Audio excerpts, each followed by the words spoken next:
e estar aqui também em diálogo entre ciências, no meu caso, a geologia e a ciência do solo, e, além disso, a filosofia da ciência, a epistemologia. Então, espero que a nossa sessão seja bastante profícua, que a gente possa conversar bastante sobre um tema que não é nada fácil. Na verdade, a pergunta que o professor Sandro nos encomendou, ela remete a uma certa dificuldade de exposição num tempo curto, tá? Mas eu espero que eu tenha êxito em passar para vocês pelo menos um panorama sobre um tema bastante atual, que é a questão do progresso da ciência, tá? Como progride as ciências. Eu vou falar mais denotadamente sobre as ciências em geral, e a professora Cristine vai falar mais especificamente sobre o solo. Nós combinamos assim, né? Vamos fazer um jogral, né? Porque são temas muito amplos, né? E com isso a gente complementaria nossas visões. E desse ponto de vista eu vou falar sem muitos exemplos regionais, eu vou me deter muito mais nas escolas epistemológicas, tentando passar para vocês uma visão ampla de como a filosofia da ciência, a epistemologia, né, vê o progresso das ciências. Essa imagem ela remete a um paradigma que foi vigorante desde o século XIX e grande parte do século XX, que é o paradigma da máquina. A máquina ela servia para explicar o mundo, explicar a Terra, ela explicava o nosso coração, ela explicava até como as indústrias deviam funcionar, inclusive até a sociedade. Pensávamos viver numa sociedade máquina, sociedade fordista, né? E esse paradigma também, ele justificava a proliferação de motores mundo afora, como se fosse um tipo de crescei e multiplicai-vos. E o mundo ficou cheio de motores, inundando, né, o nosso ar, infestando a nossa atmosfera. Mas nas últimas décadas esse paradigma vem sendo substituído por um outro paradigma, que é o paradigma da informação, capitaneado pelo computador, pela televisão, pelos celulares, etc. Né? De uma sociedade máquina nós passamos para uma sociedade inundada por informação, e essa informação por meio de aparelhos, né, que nos fazem ver o mundo de outra forma e nos fazem manipular a informação de uma outra maneira. E para este mundo, os aparelhos tecnológicos passam a dominar a cena, de tal maneira que estamos inundados de aparelhos. E com base neles, nisso que nós chamamos de tecnologia, né, nós imaginamos um progresso. Quer dizer, a cada dia que acordamos, né, estamos desatualizados tecnologicamente. Nesse contexto, a ciência cede o seu espaço, que foi vigoroso nos séculos XIX, XX, etc., para o advento de uma visão excessivamente tecnologicista. Tá? Então é nesse contexto que nós faremos a discussão sobre o progresso das ciências. Né? Como é que as ciências progridem? Num contexto em que já a ciência, né, deixa lugar para uma visão cada vez mais tecnologicista, especificista, etc. Né? Então, discutir esse tema, né, um tema muito atual, muito complexo, inclusive, né, a discussão do progresso da ciência, porque ela está muito infestada, digamos, de uma visão tecnologicista. Além disso, né, discutir o progresso da ciência é sempre olhar o passado. E quando vemos o passado, a gente costuma se surpreender. Eu aqui vou surpreender vocês mostrando algumas das reconstruções do Homo de Neandertal. Né? Essa reconstrução que vocês estão vendo é uma reconstrução feita na era vitoriana. Quer dizer, se somos descendentes de um ancestral comum aos macacos, bom, esse tal de Neandertal era um macacoide. Tá? Nós sim que somos humanos, belos, fantásticos. Tá? Mas depois, no início do século passado, essa reconstrução aqui continua ainda macacoide. Essa aqui já em 1920 coloca o Homo neandertal um pouquinho humanoide, né? Mas ele é incapaz de ficar ereto mesmo quando está parado, né? E essa reconstrução da década de 40, por aí, já coloca o Neandertal um pouco mais humanoide, mas de qualquer maneira, um ogro, uma pessoa agressiva, e está em ataque, né? Quer dizer, nada parecido com os humanos. E finalmente, agora são as reconstruções modernas. Esse homem de Neandertal que está lá no Museu Neandertalenses na Alemanha, uma reconstrução, né, uma escultura, e ele é muito parecido, né, conosco. Inclusive dá para pensar que ele está muito lapidado em suas emoções de ancião, né, etc. E esse Neandertal aqui, vestido de gravata e terno, né, nós talvez não o reconhecêssemos lá no Viaduto do Chá, em São Paulo, né, ou numa rua movimentada das nossas grandes metrópoles. Né. Ele é bem parecido com nós. Né. É o nosso primo, já dizemos. E dizemos isso sem já nenhum receio. Né. Então, quando nós olhamos o passado, as reconstruções científicas feitas do homem de Neandertal, né, nós nos assustamos. Quer dizer, como foi possível termos imaginado um homem neandertalense tão macacoide perto do seu primo, né, sapiens sapiens? Então, olhar a ciência, o passado da ciência, é muito importante, porque não só para saber de onde viemos, de por que estamos aqui assim como estamos, né, mas também para ver modos de pensar diferente. Essa é a grande virtude e importância da história da ciência, porque os alunos hoje acham que nós já nascemos assim como somos, né? Eles já aprendem, né, como se sempre foi assim. Eu tenho alunos uma vez que me perguntaram se haveria outros tipos de pensamento, né, que não fosse o científico, né? E como é que nós vamos mostrar para ele isso? Mostrando a história da ciência. Olha quantos tipos de pensamento. E quando nós colocamos o nosso objeto de estudo histórico agora, não só o objeto de estudo científico, o homem de Neandertal, mas o objeto de estudo histórico, que é a representação do homem de Neandertal através do tempo, né, nós pensamos que esses objetos estão em série como se fosse uma evolução. Nós não pensamos que cada objeto desses, cada reconstrução dessas, ela foi feita num contexto social, econômico, político, ideológico. E é talvez mais nesses contextos que se explica a reconstrução do que propriamente procurar aqui uma linha evolutiva, né, como se fosse então uma evolução contínua no tempo.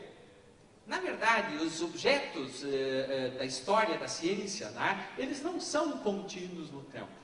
Eles têm descontinuidades, eles têm rupturas, né, mas por um esforço, digamos, de simplicidade, quando nós vamos fazer o exercício da história científica do objeto, seja lá o solo, seja a visão química do solo, seja a visão pedogênica do solo, né? Nós tendemos a colocar tudo em uma série como se fosse contínuo. Essa é uma visão que nós temos de como reconstruir o objeto histórico na ciência. Tá? E assim nós poderíamos, então, olhar um objeto, né, construído desde muito tempo atrás, lá há 2 milhões de anos, no Homo habilis, né, quando ele constrói suas técnicas, e reconstruir os mitos, as aldeias, as cidades, as geometrias, até as gigacidades de hoje. Mas, né, esta linha evolutiva jamais será contínua. Ela é cheia de rupturas, né? Cheia de contextos, cheia de épocas, que nos remete a um exercício de complexidade agora, para recuperar o real significado do objeto científico em cada momento desse. Né? Então, a visão contemporânea, né, de como progride a ciência, ela está imersa hoje numa visão de maior complexidade do que foi, digamos, há 20 anos atrás. Eu queria, então, mostrar para vocês um pouco essa ideia de como progride a ciência dentro, né, dessa perspectiva mais crescente das visões científicas que nós tivemos, né, mostrar para vocês como essa complexidade adveio, como é que chegamos até aqui, né, e dizer que a discussão sobre esse tema é uma das principais questões epistemológicas contemporâneas. Né. Hoje se discute muito mais como a ciência progride do que propriamente o método da ciência. Se essa conferência fosse feita há 10 anos atrás, estaríamos discutindo o método, né? E não como a ciência progride. Então isso mostra um pouco como deslocou, né, as principais questões da ciência. Depois vou mostrar como as escolas clássicas enxergam o progresso da ciência, como as escolas contemporâneas atualizaram suas visões e um quadro geral das escolas. Né? Então as 3 principais questões da filosofia da ciência ou da epistemologia é saber se a certeza do conhecimento é possível, é saber como a ciência se distingue dos outros conhecimentos e, por fim, a questão mais moderna é a questão de como progride a ciência. O conhecimento, a certeza do conhecimento, a questão do conhecimento por meio dos objetos matemáticos. Então, a maneira de construir o conhecimento científico se daria por uma demonstração matemática, leia-se geométrica. Essa era a visão do Platão. E para ele, esse reino da episteme, seria o reino da certeza do conhecimento. O discípulo dele, o Aristóteles, já disse, não é bem como o Platão quer, porque o Platão achava que havia um cavalo ideal. A ideia de um cavalo ideal, que os cavalos não seriam iguais ao ideal, porque eles teriam algum defeito. Então o Aristóteles disse, é preciso olhar os cavalos como eles são, agrupá-los por afinidades e aos poucos compará-lo com o ideal. Então o Aristóteles funda uma epistemologia que é mais baseada na observação. E desde então, lá se vão milhares de anos, mais de 2000 anos, temos essa dupla visão epistemológica entre Platão, que diz o importante são as ideias, e o Aristóteles aqui que diz, é preciso ter os pés no chão, que é o que eventualmente a gente costuma discutir sobre ciência. Não, é preciso ter os pés no chão. A gente diz e parece então que o mundo observacional, ele tivesse por si uma verdade que suplantaria a do mundo das ideias. E vice-versa, aquele que defende o mundo das ideias. Ele diz que, bom, a certeza está nas ideias e não no mundo da observação. Então essa dualidade, ela vai se estender através do tempo. Ela vai passar pelo mundo medieval, onde a verdade é dada por um axioma inquestionável que é a fé, e a partir disso se define as coisas da realidade, e que lá no Barroco, o René Descartes, através do método da dúvida, ele diz, cogito ergo sum, quer dizer, penso, logo existo. Ele diz, alto lá, há um ser pensante aqui. Eu penso. Não é mais um sistema, digamos, da igreja que pensa por todos, mas é o indivíduo que pensa. Eu penso, logo existo. E diante de uma verdade tão colossal como essa, ele diz que todo axioma simples é verdadeiro. Então, para o Descartes, ele funda o racionalismo, em que há uma razão que consegue pensar o mundo, e essa razão ela é feita pelo indivíduo. Essa é uma questão muito importante dentro da visão moderna, da humanidade, da filosofia e também da ciência, porque esse Descartes é que vai fundar, é um dos fundadores da ciência moderna. Junto com ele, na mesma época, mas com uma visão diferente, está Francis Bacon. Para Francis Bacon, ele abjurava as ideias. O Francis Bacon não gostava das ideias. Então, para ele, a verdade estaria na observação. Então, a observação, sim, é verdadeira. E se a observação é verdadeira, nós podemos generalizar, e essa generalização também será verdadeira, posto que as observações também são verdadeiras. Então, ele tem uma visão, digamos, mais aristotélica, o Francis Bacon. Diferentemente desses dois, o David Hume, ele pergunta se o Sol vai nascer amanhã. Ou seja, ele pergunta se a ideia de que o Sol nasce amanhã é um costume, um hábito. Ninguém na nossa família disse que o Sol não nasceria no dia seguinte, o vovô, a vovó, o bisavô. Ninguém na comunidade jamais disse que o Sol não nasceria no dia seguinte. Então isso é um hábito ou é um conhecimento? E com isso ele funda a ideia de um ceticismo. O David Hume acha que não é possível carregar as verdades das observações para uma generalização. O David Hume diz que não é possível generalizar as coisas. O perfume da rosa, diz o David Hume, é o perfume que cada um sente. É impossível de ser transferido. Então não se pode generalizar. E com isso ele diz que o conhecimento em si não é possível, já que o conhecimento é a generalização. Assim nós temos uma ideia de que o conhecimento ele está regado pelos costumes pessoais, pelos valores pessoais, e que na verdade nós não poderíamos, digamos, conhecer, generalizar. Não haveria em si um conhecimento objetivo. E com isso nós temos então o trilema de Frege. Por um lado, o psicologismo, a certeza está na percepção. Por outro lado, o dogmatismo, a certeza está no axioma, e por fim, né, o ceticismo, tudo é questionável. Então esse é o quadro, digamos, sobre a certeza do conhecimento. Né? E é nesse quadro que às vezes nós nos movemos. Né? Temos os céticos pirônicos, tá? Às vezes uma criança ela é muito parecida com um cético pirônico, né? Ela sempre pergunta, e por quê? E por quê? E por quê? Então, ficamos aqui numa ideia de ceticismo. Ah, mas isso não pode acontecer. Né? Quer dizer, um ceticismo enorme. Ou um dogmatismo no axioma, ou aquilo que é observado é certo.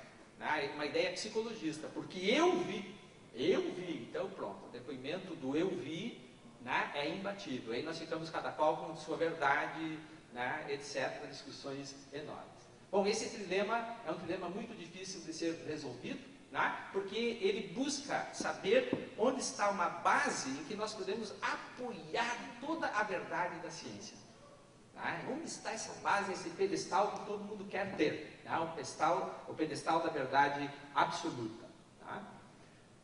Deixamos esse problema suspenso, vamos para o próximo grande problema, que é como a ciência se distingue dos outros conhecimentos, que é o problema da demarcação, o problema de Kant.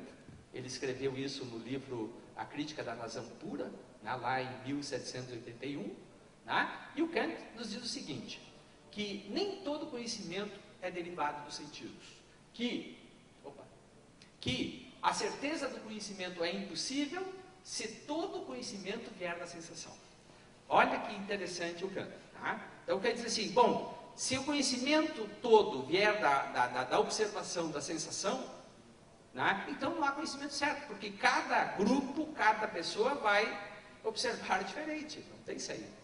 Tá? Então, como é que nós vamos dizer quem tem razão? Então, para que a gente possa ter um conhecimento objetivo que seja certo, né, então é necessário que tenha um conhecimento que não venha da sensação, quer dizer, que venha da razão. Assim, ele monta uma demarcação entre o conhecimento científico, né, o conhecimento científico que ele chama juízos sintéticos, a priori os que vêm antes da experiência e os que vêm depois da experiência. Por exemplo, as leis de Newton, elas vêm antes da experiência.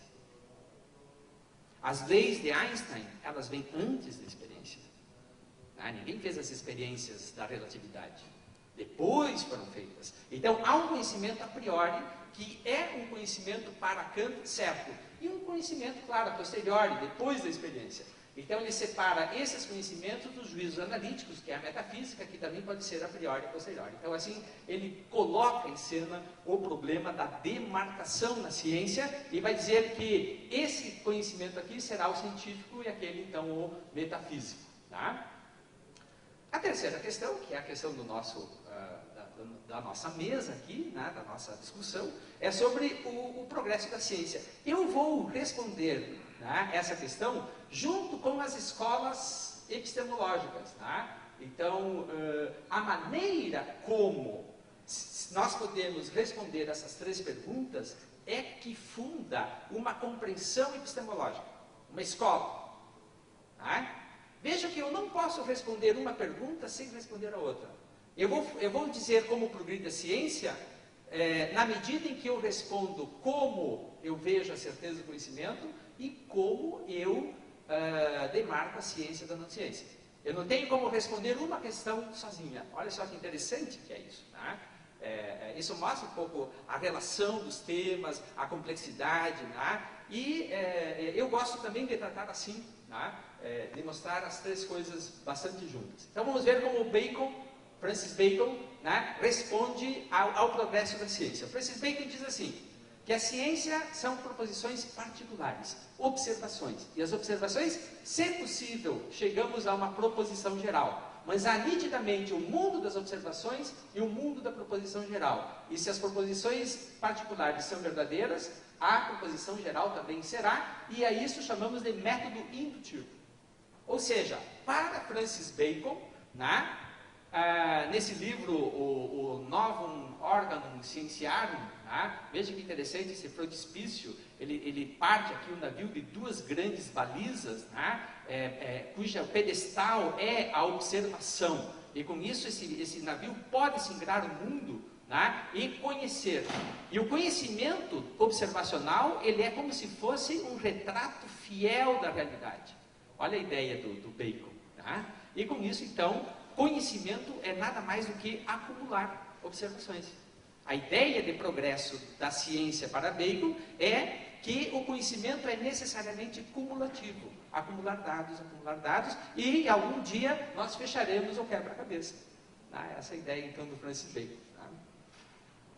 Talvez é uma das ideias mais ainda dominantes na comunidade científica contemporânea ainda. Mas o problema da observação, ele é muito grande. Aqui eu ilustro com esses quadros do Monet. Qual é que é a realidade? A igreja 1, a 2 ou a 3? Então a luz, por exemplo, aqui, ela define diferentes tipos de objetos. Então a observação como Bacon queria, será que ela existe? Será que há uma observação neutra, que cada um de nós pode vê-la de forma igual? Ou será que a observação é cheia de ideias pré-concebidas já? O Bacon achava que nós poderíamos despir a mente de vícios, de ideias, e deixá-la pura, limpa, para ver a observação. Ele achava isso. Será que é possível?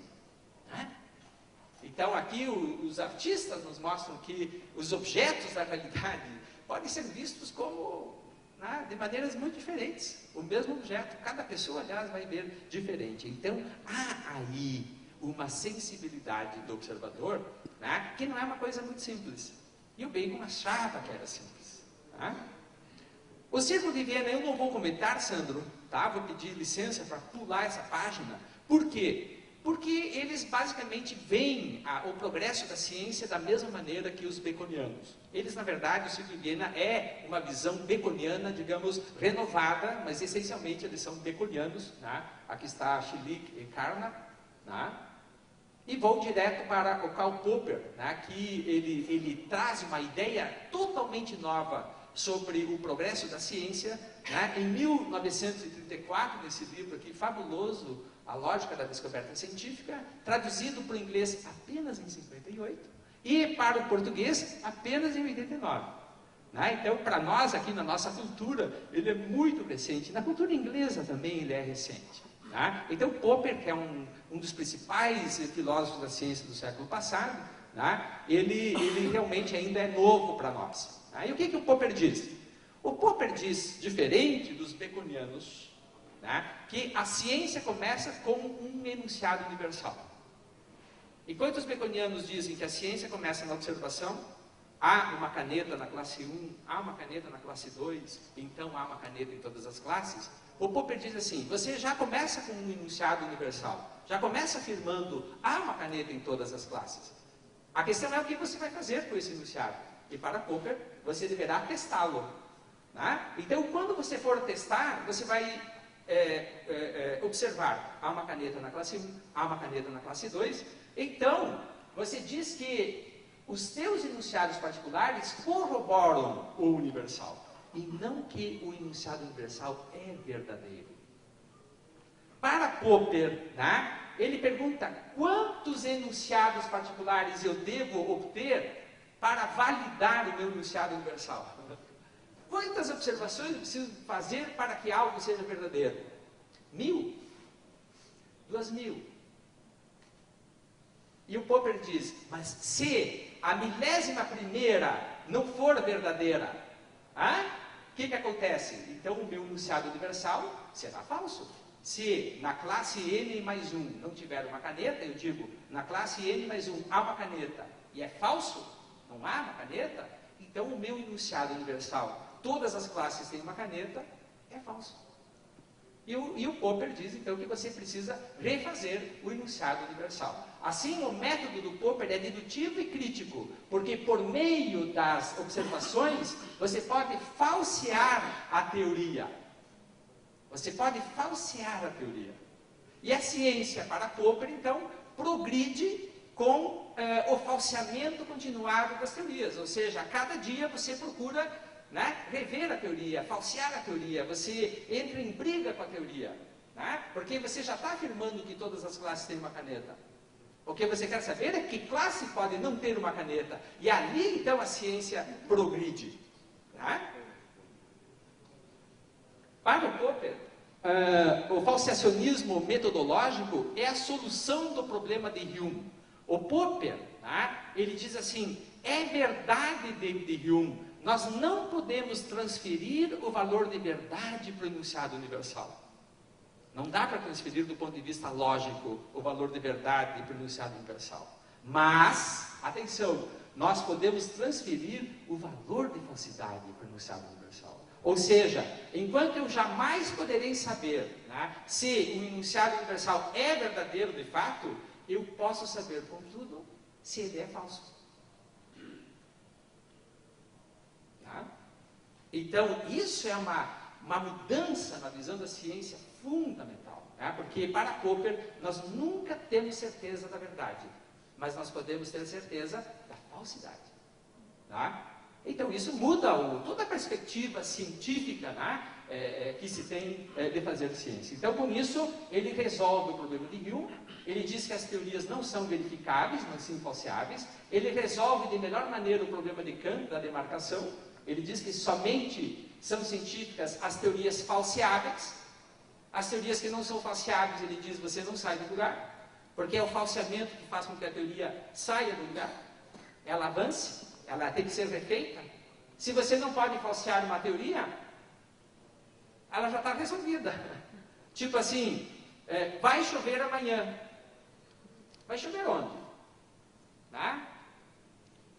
Amanhã.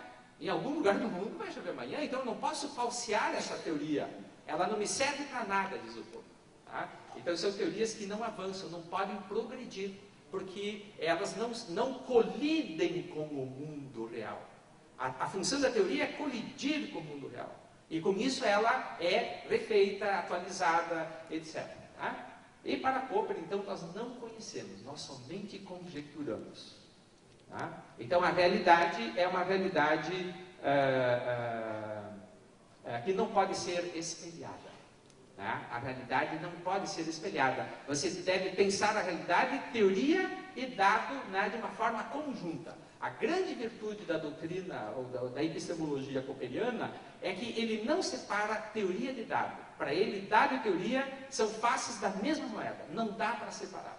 Tá? Então isso é uma coisa muito interessante.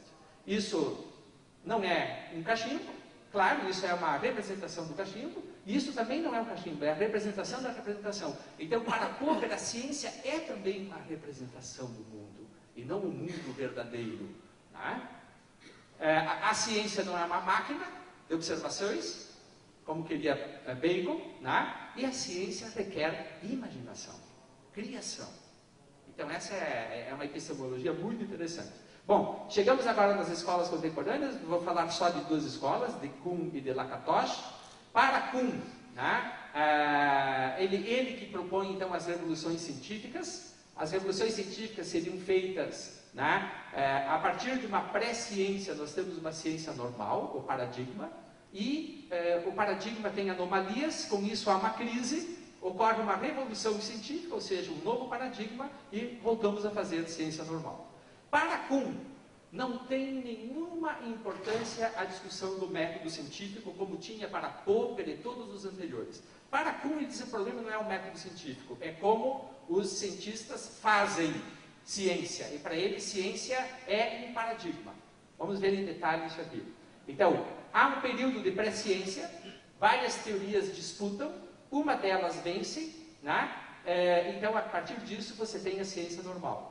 Então, para ele, o que precede a ciência normal é uma atividade científica desorganizada. A ciência normal, o que é? É o desenvolvimento do paradigma como um quebra-cabeças. É o que nós cientistas fazemos, segundo Kuhn. Nós resolvemos quebra-cabeças. Mas o que é um paradigma? Kuhn diz assim que paradigmas são teorias, métodos, instrumentos adotados por uma comunidade afim. O paradigma é tudo, né? Não é só a teoria, é também os instrumentos, o microscópio, é análise química, né, análise de raio-x, enfim, tudo que a comunidade usa, seus instrumentos e técnicas e teorias, é o paradigma. E o que é uma comunidade afim? É aquela que adota um paradigma. Tá? Ou seja, o Kuhn nos mostra assim, umas definições um pouco tautológicas, né? Recorrentes. Paradigma é o que uma comunidade afim utiliza, e comunidade afim é aquela que usa o paradigma. Ele fica um pouco aberto aqui, né? Sobre esse assunto. Né? Depois ele vai especificar um pouco mais, eu não vou ter tempo nesse momento de detalhar, né? Mas exemplos de paradigmas. A mecânica newtoniana, a tectônica de placas, né? A teoria de relatividade de Einstein, etc. Né? Crise. É quando surge uma anomalia.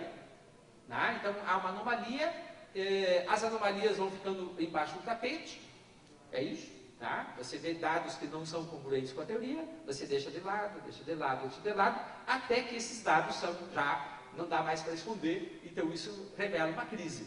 Tá? E quando há uma crise, tá? Há uma proliferação de teorias alternativas, e uma das teorias passa a concentrar a atenção dos cientistas, e eis aí, então, o novo paradigma. Tá?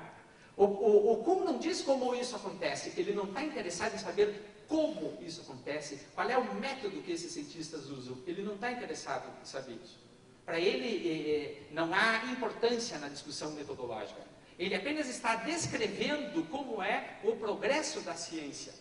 Tá? Então, para ele, o progresso da ciência é por meio de revoluções científicas. Né? Eis aí um paradigma de carregar um barril. Esse é um outro paradigma. Aqui está em crise, os paradigmas disputam. Né? E assim, então, ele pensa a ciência. Esse é o paradigma de transporte. Né? Também é uma metáfora para dizer que o nosso sistema de transporte é meio dinossáurico. Né? E para dizer que o paradigma ele está dentro também da cultura da sua época. Essa é a grande virtude do Kuhn. Ele mostrar que a ciência não é algo feito em separado dos contextos da época e dos contextos locais da sociedade que a produz. Ou seja, para Kuhn, de forma muito definitiva, ele afirma que a ciência é também uma produção cultural. Isso é muito importante para nós, né? Porque você vai entender esse paradigma de transporte dentro dessa cultura aqui. Né? Senão, fora dela, você não entende. Né? Então, a ciência também tem seus contextos culturais, etc. E tal, tá? Continuamos aqui com o paradigma, que eles estão mudando de paradigma, tá? Outra maneira de transporte. Tá? Então, esse é o Thomas Kuhn, ele era físico, tá? Norte-americano, fez muito sucesso. Tá? Talvez um dos epistemólogos de maior sucesso recente assim, na história da ciência. Tá? Lakatos, que foi contemporâneo de Kuhn, todavia Lakatos era húngaro, tá? Ele escreveu esse livro em 1970, Criticismo e o Crescimento da Ciência. Depois este outro, que é o mais conhecido dele, A Metodologia dos Programas Científicos. Ele tem uma visão diferente. Ele acha que o Kuhn não oferece elementos críticos para analisar a ciência. Ele diz, mas como é que um cientista decide por um paradigma? Então não temos critério mais para nada? A gente simplesmente segue, né, o curso dado, é isso? Né? E o Lakatos diz, não, é preciso pôr um freio nisso, é preciso pensar melhor. Para o Lakatos, ele acha que os cientistas têm critérios de escolha de paradigmas, de escolha de teorias. E o Lakatos não usa o termo paradigma, mas sim programa de pesquisa. Ele diz que um programa de pesquisa tem um núcleo, esse núcleo ele chama de pressupostos fundamentais, que não dá para refutar, como queria o Popper. Não dá para falsear os pressupostos fundamentais de uma teoria. Certo? Mas esses pressupostos geram em um cinturão protetor modelos, e esses modelos sim nós podemos então falsear, etc. E tal. Então, para o Lakatos, a ciência progride, né, pelo falseamento do cinturão protetor, né, de uma teoria. Tá? Então, para ele, nós teríamos programas de pesquisa degenerescentes, são aqueles que o cinturão protetor, com o tempo, vai diminuindo, ele vai estagnando, e nós teríamos modelos, né, de programas de pesquisa progressivos, em que o cinturão protetor cresce, ou seja, tem profusão de modelos, maior capacidade preditiva, maior falseabilidade e maior capacidade explicativa. Eis os critérios para a boa ciência, segundo Lakatos. Tá? É ter modelos, é ter capacidade de predição, é ser modelos claros e falseáveis, né? E ter maior capacidade de explicação. Então, o cientista sim escolhe para Lakatos. Tá? Nós poderíamos ter, num programa de pesquisa, uma fase inaugural, em que o núcleo heurístico é forte, ele vai gerando cada vez mais modelos, chega numa fase progressiva e depois numa degenerativa. Então, essa seria a evolução de um programa de pesquisa, e dentro da ciência, então, nós teríamos uma história que seria assim, por hora, o clímax está aqui, né, depois aqui estamos concorrendo. Então, a história da ciência seria feita por uma várias disputa, crescimento e degeneração de programas de pesquisa, e assim se daria, então, o progresso da ciência. Tá? Um breve minutinho para um novo pensador, que é o Timothy Lenoir. Né? Para o Lenoir, ele acha que a ciência ela já está gigantesca, nós já temos cidades científicas, a comunidade científica é imensa. Né? Basta ver o congresso aqui de Solos, né? Ele reúne uma comunidade enorme e é apenas uma comunidade representativa do total. Né? Então, se a gente reunir todas as comunidades científicas, nós somos cidades muito grandes. E cidades são pessoas, são sociologias, são histórias. Né? Então, para o Timothy Lenoir, a produção da ciência exige já equipamentos e equipamentos muito grandes. E o desenvolvimento tecnológico, ele já domina o cenário da própria produção no mundo capitalista. Né? E nesse sentido, a ciência está no mercado e o mercado está na ciência. Então, o Lenoir já coloca outros parâmetros para o progresso da ciência, que está já clivado de muitos interesses, que já não são propriamente os interesses epistemológicos, etc. e tal, mas sim os interesses do mercado. Então, esse seria um novo patamar, né, da produção científica. Esse é o Lenoir. Né? O Lenoir é norte-americano, pesquisador da história do Vale do Silício, etc. Bom, se é assim, o Lenoir complementa, dizendo que o logos de Aristóteles está com problemas. O logos de Aristóteles era assim, ele dizia, o Aristóteles, há uma lógica, mais uma didática, mais a natureza. Né? Isso é a ciência para Aristóteles. E tudo isso para uma finalidade. No mundo contemporâneo, a didática está, né, em decadência. Quem quer ensinar aí? Professora, quem quer ensinar? A professora mostrou para nós um exemplo maravilhoso de dedicação, de ensino e pesquisa. Né? Mas ensinar hoje em dia, ninguém mais quer ensinar. Né? Todo mundo está muito ocupado para ensinar. Ensinar é corrigir o trabalho dos alunos. Quem tem tempo de corrigir 50 trabalhos de alunos a cada cadeira, em cada semestre? Ninguém tem mais tempo. Então, a didática não está aí. Natureza, alguém está interessado na natureza? Ou está interessado nos mercados, nos negócios, nos comércios? E finalidade? Qual é a finalidade disso tudo? Meu látis? Então, esse logos, sobra o que nele? Só a técnica, o especificismo, a fragmentação. Então, esse logos é um logos danificado. Tá? É um logos danificado. Tá? Por isso que a condução da ciência hoje, ela é uma coisa muito complicada, né? Porque nós lidamos com a ideia da ultra especialização da especialização, achando que isso vai resolver coisas. E, na verdade, isso é só o logos danificado da tecnociência. Não sei se eu tenho tempo para um quadro final, né? Mas o Bacon, ele disse que é possível copiar a realidade como ela é por meio de dados, né? Observações. Né? Essa é a visão do Francis Bacon, que seria então um indutivista, em que a ciência ela se demarca da não ciência por meio da observação, né? E os dados seriam um espelho da realidade. Já para o Popper, né, teorias e dados são uma coisa só, devem ser vistos como faces de uma mesma moeda, e há um sujeito que desenvolve a teoria e enxerga os dados. Há um sujeito nisso, e esse sujeito, né, é que lê uma realidade. Né? Então, desse ponto de vista, né, nós nunca podemos de fato conhecer, nós apenas tangenciamos a verdade. Né? E para Popper, toda a lógica do progresso da ciência é estreitar a malha, né, dos conceitos com os quais nós aprendemos o mundo. Essa é a lógica, né, e o progresso que a ciência pode fazer.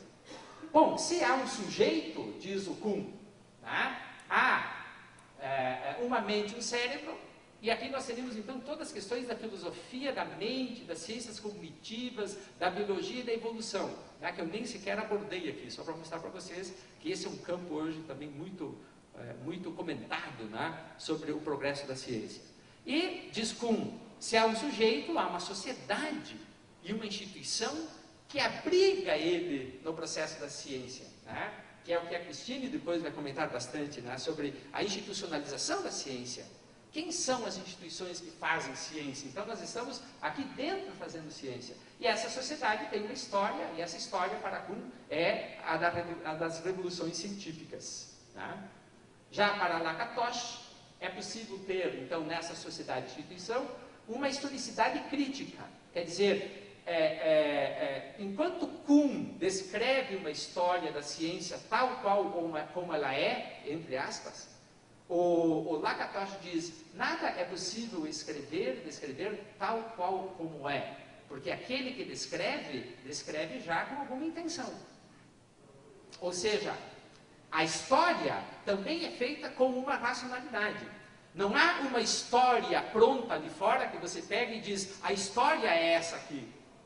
Não, essa história ela é também construída de acordo com critérios de uma racionalidade. Né? Claro que ela não pode ser uma racionalidade absoluta, ela tem que ser sempre uma racionalidade que está sendo confrontada com os dados. Mas dizer que não há nenhuma racionalidade, como o Kuhn quer, também não pode ser. Então essa discussão é uma discussão muito interessante, né? Que é uma discussão que é muito feita nos círculos da filosofia da ciência, entre Lakatos e Kuhn, né? E Lakatos e Feyerabend, que eu não falei, né? Para Feyerabend, se há uma sociedade com instituição, então há um poder. E essa ciência, ela pode estar servindo muito mais ao poder e suas lógicas do que propriamente ao conhecimento da verdade, enfim, do mundo. Tá? Isso é uma questão também importante, porque a gente acha que há uma só ciência, mas há hoje uma ciência do poder. A ciência que faz bombas atômicas não é a ciência que quer descobrir a verdade do mundo. A ciência que faz bombas atômicas é a ciência que está interessada no poder, né, daqueles que podem pagar por uma bomba atômica. Então, que ciência é essa? Isso é o que pergunta Feyerabend. Né? E, por fim, o Lenoir, que diz que essa instituição e sociedade já são uma máquina técnico-científica e que nós estamos, então, dentro dela. Né? E que discutir a ciência no mundo contemporâneo é um tanto difícil, porque já é um mundo tomado pela tecnociência e pela tecnologia. Bom, era um pouco isso que eu tinha a comentar com vocês. Fico à disposição, então, para perguntas na sequência do nosso evento. Muito obrigado pela amabilidade.